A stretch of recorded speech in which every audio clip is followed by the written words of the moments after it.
Hey everybody, this is TotalGamerJunkie. I want to welcome you all back to my channel.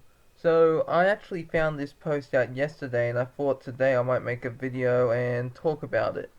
So, in this, I saw a post that said, Life is Strange 2 devs don't know where the franchise will go next, but they want to keep making games like it. Now, I want to read the post, what it says here, and then I want to go over my thoughts about what this could mean for the Life is Strange games and the comics and where Dot Noid could go from here.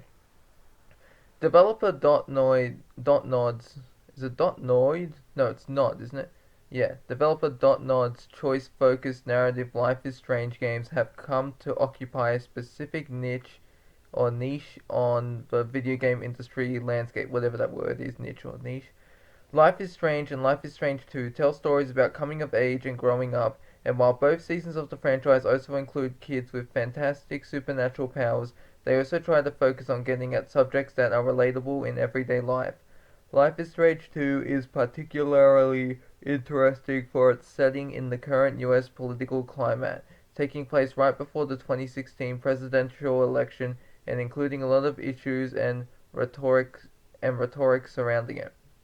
Life is Strange 2 director Raul Barbet and lead writer Jean-Luc Cano took part in a panel at San Diego Comic-Con 2019 where they discussed some of the ins and outs of working on the Life is Strange franchise and creating the young characters who made up its world.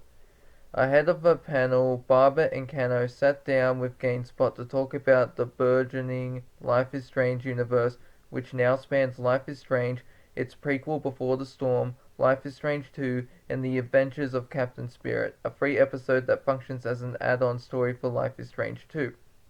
While the franchise seems to be expanding to include a variety of different stories, neither Barbet and Cano were sure where the franchise might be headed after the conclusion of Life is Strange 2's last two episodes, the next of which is due out in August. Regardless of whether Life is Strange continues, though, the formula of narrative games it embodies is something both developers said Dotnoid would pursue, or Dot Nod, whatever it's called.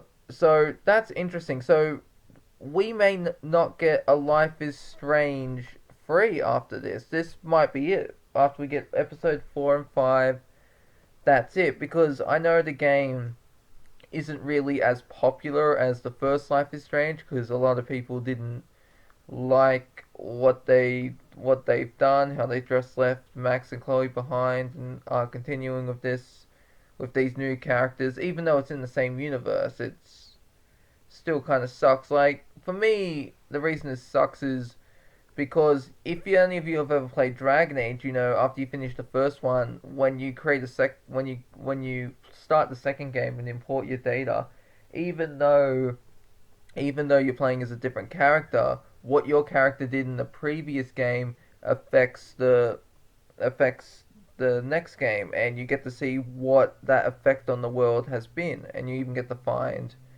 out the characters that were in the first game and see what their life is like and what they're doing now after the first game, like Liliana, Zevran, Alistair, and that's why that's why Dragon Age is one of my favorite series because of all the choices you make impacts the world and you get to see what happens to these characters that your character has had an impact on.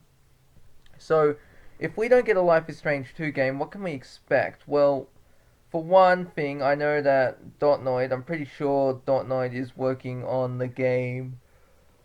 Oh god, what was that game called? It was like Twin Peaks or something like that. Wake up a you wake up a guy with amnesia, and he's got like this.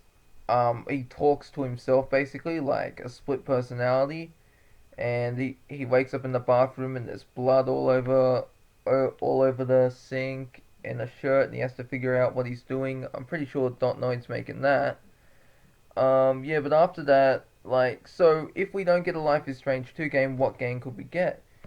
It, if I'm pretty sure that the new game wouldn't have powers, obviously, because that's restricted to Life is Strange 2, unless it's set in the Life is Strange universe, but you don't play as anyone or know anyone who has powers.